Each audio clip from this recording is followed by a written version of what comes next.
Hey, what's going on, guys? Welcome to How to Tekxit. Today we're going to be covering quarries and just how to power them, how to use them, different things to do with them to make your life easier. That way you're not spending, I don't know, every minute of your world just digging for stuff, right? So, in order to make a quarry, what you need is you'll need 3 iron gears, 2 gold gears, 2 diamond gears. Your diamond gears is just 4 diamonds. Bingo bango. Then, your gold gears, 4 pieces of gold. You don't need the iron gear, that's the old way to do it. So just 4 pieces of gold, then your iron gears, same thing, 4 pieces of iron, 1 redstone, 1 diamond pick, and you'll get a quarry. Now, with your quarry, you can just place it down anywhere you want, and it'll have a set size that's going to do. That's just going to output. Or you can make yourself some landmarks.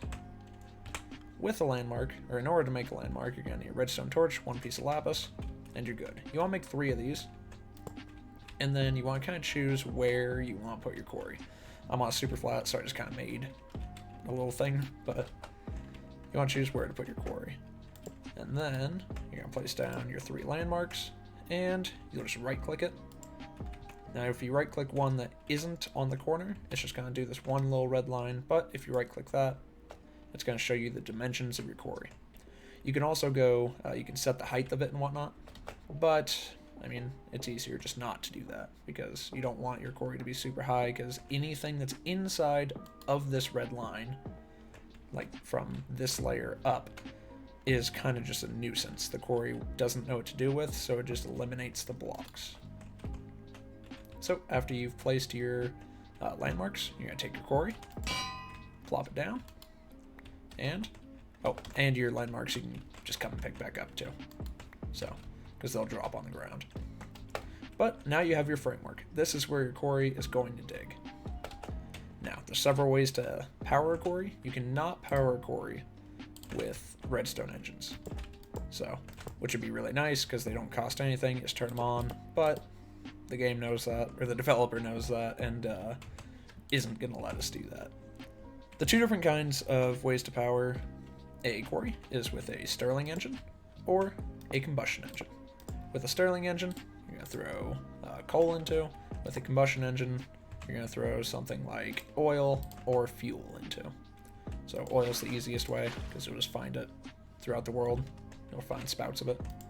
But with your combustion engine, you're also going to need water because they get hot and they can blow up. Your Stirling engine, just coal. So, in order to make these 2, with the Stirling engine, you just need cobblestone, glass, piston, and stone gears. And you make a stone gear by, having a wooden gear inside of it, and then stone around it, or cobblestone around it. You don't need stone. And in order to make a combustion engine, it's the exact same thing, except you're just going to use iron. And the iron gears, you just do 4 pieces of iron. So let's say you're just going to do this the easy way. You made a couple of your Stirling engines. You can hook a maximum of 3 up to here. The 4th one won't produce any more power. It hooks up, but it doesn't really do anything. So you got your engines. You throw your coal in. And you're going to get a lever, because you need one of those. Pop down your levers. Turn it on. And it's going to start doing this. So this is what I was talking about. It just eliminates the blocks. You're not going to get anything from this. So before you set up your quarry, I always suggest getting rid of anything that is in the way. That, the quarry is just going to eliminate and waste its time on. So as soon as you start up your quarry, the first thing it's going to do is it's going to build its own frame. Now, since these Stirling engines, since these are only Stirling engines and we're just using coal, it's going to build pretty slow. It's also going to mine probably about this same speed.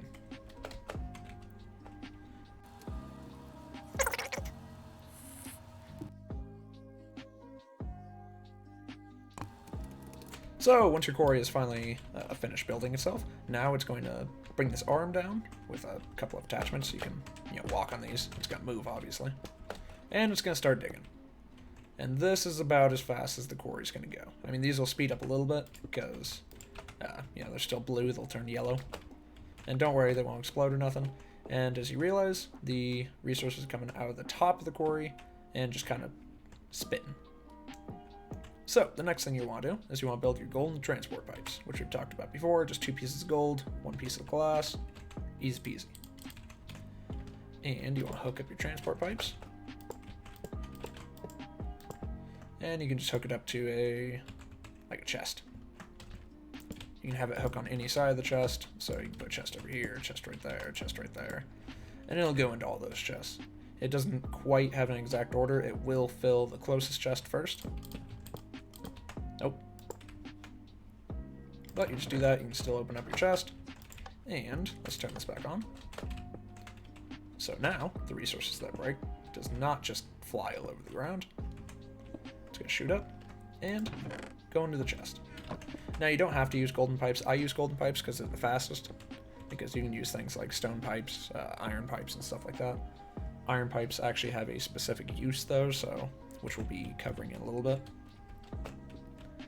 Now this is your most basic way to do a quarry, and you can leave it alone. You just have to, feed it coal. It's already used 9 pieces of coal between all these engines, just to get this far. So it's kind of resource heavy. If you make a bunch of charcoal, it's not too bad. You can leave it alone. Don't need to do anything with it.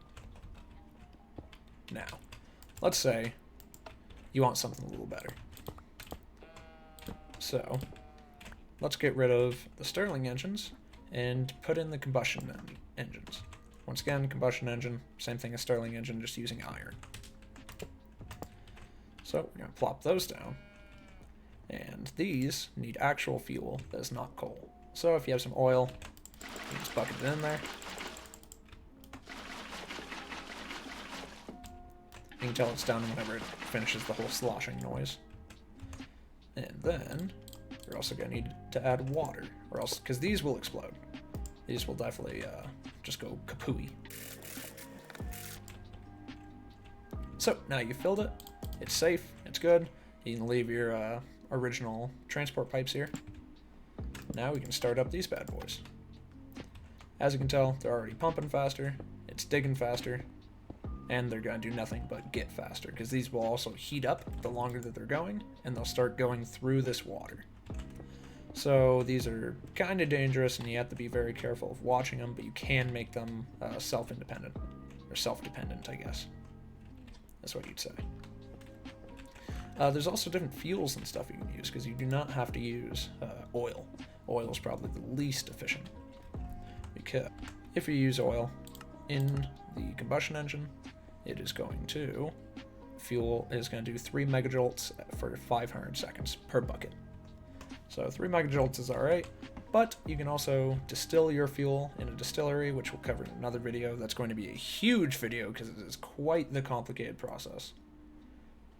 And if you use what we're going to be using today, which is gaseous fuel, you can get 8 megajoules for 93 seconds. So it's much less of a burn, but way quicker. You can also, really what you want is you want to make dense fuel. So, because your dense fuel will burn at 4 megajoules for 4,500 seconds. So it'll just, last forever. It won't go the fastest, it'll go a little bit faster in oil, but it'll last, 9 times as long as oil. So,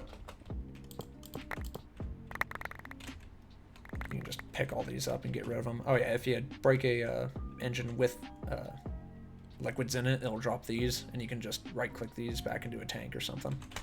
But it's kind of annoying. I kind of wish it didn't do that, but at least it doesn't delete all your oil and water and stuff. So, just to show as a test the difference between gaseous fuel and normal oil. Turn these on. Look at that. Now it's a machine gun. Alright, so in order to make these kind of safe and, well worth your time, that way you're not just babysitting it every 2 seconds, that way it doesn't blow up, you're going to want to make a pump in order to get water in there. You can also fill up tanks next to the Stirling engine and, use your redstone engines to pump the fuel into the engine the same way you would if you watch my geothermal video. So in order to make a pump, you're just going to need 1 iron gear, 4 iron, a bucket, 2 tanks, and a piece of redstone.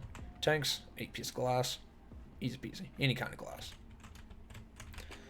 So you want to make sure that you have a stable water source nearby.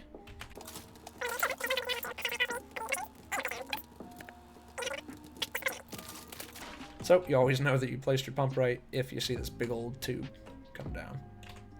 The big old sucker. Alright, now you can power your pumps just with some redstone engines. They're the cheapest. And a redstone engine is made with wood, wooden gears, piston, piece of glass. Then the other thing that you'll need is you're going to need waterproof pipe.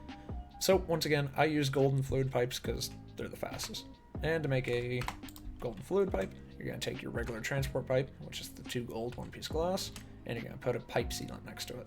Pipe sealant is made out of cactus green or slime balls, so you can smelt down some cactus or just get some slime, turn into that, or you can compress down sticky resin. That's your most efficient way. Alright, so now that you have your golden fluid pipes, you're going to run your pipe to your combustion engine, and you're going to do the same thing with this one. And then you want to turn on your redstone engines.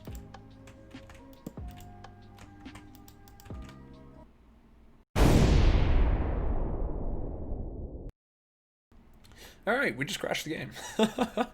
So, like I was saying, you want to turn on your redstone engines. And eventually, very slowly, these will speed up. It'll start pumping water. So, while it's pumping water, let's do a couple other things. So the other thing you'll notice is that everything can come out of the quarry and all goes into one chest. Now, that can get a bit sloppy. So, let's say you want to separate stuff out. Alright, so let's say you want to separate stuff out. You're tired of it being a big old jumbled mess. So, what you want to do is, when you're putting down your pipes, you also want to make diamond transport pipes and iron transport pipes. So your diamond transport pipe, 2 diamonds, 1 piece of glass. It's a little pricey, but it's definitely worth it. So you want to place that in the middle, and then you want to place things around it. Now you see the different colors are coming off of the diamond transport pipe. If you, oh my gosh, if you right-click the diamond transport pipe, it'll bring up the filter system. So I want cobblestone to go into this chest. So what we're going to do is on the yellow, we're going to place down cobblestone. And then when the cobblestone comes out, only cobblestone will go through this yellow pipe. On the blue one, I want resources to go into it. So we're going to put that. And I want to put the gold ore in there. Now, it does not consume your stuff, so you can just put it right back in your inventory. And now, the only thing that'll go through the blue pipe is the coal, lapis, gold, and iron ore. And let's say you had something like dirt in your quarry, and you want to separate out that dirt. Then, you can make the dirt go into the red side. You can also do this with any other kind of useless stone or anything like that. Anything you don't want, you can kind of just make it throw into a lava pit too if you really don't want it. So that's how the diamond transport pipe works. Now, if you were getting a little complicated with this and you're running, multiple pipelines all over the place, you could also add in your iron transport pipes. Because with an iron transport pipe, it will only let items go in and out certain directions. In order to make an iron transport pipe, it's the same as, any other pipe. 2 pieces of iron, piece of glass, easy peasy. And you can change the direction of where you want the resources to go in and out from with your buildcraft wrench. And the buildcraft wrench, iron, stone gear, easy peasy. So now, the cobblestone will come through here, and it will not go past here. Right? Or if I wanted it to go past there, I'd have the open end, and it would go past there, but it would not bounce back. So this is really useful if you have full chests and you have one pipe going to multiple chests. That way when one chest is full, because it'll automatically try going straight back to the quarry, it'll bounce off the iron pipe and go to another chest. Alright, so our pumps are working. They're red. They're operating at full speed. We have full water, gaseous fuel. Now let's pop these bad boys on. We're going to have to put a little bit more in here because it burns this gaseous fuel pretty quick. So, pop it on. It's going to start moving at the speed of lightning again. And, as you can see, the resources are going to come up, and they're going to filter to their respective place. So, dirt goes in the dirt chest, resources, resource chest. Then once we hit some cobblestone, it's going to come over to the cobblestone chest. And as you see, it's bouncing off the iron pipe, and some of it is going back this way. So, in this case, we would put another iron transport pipe right there. Nope, not right there. Right there. And then we get our gold pipes. Throw it right there. Excuse you. There we are. Now everything will bounce back and forth until it goes into the chest. And we're good to go. So yeah, that's your basics on quarries. I mean, there's not much else you can do with them. They're super useful. Do be careful with the combustion engines because they will blow up.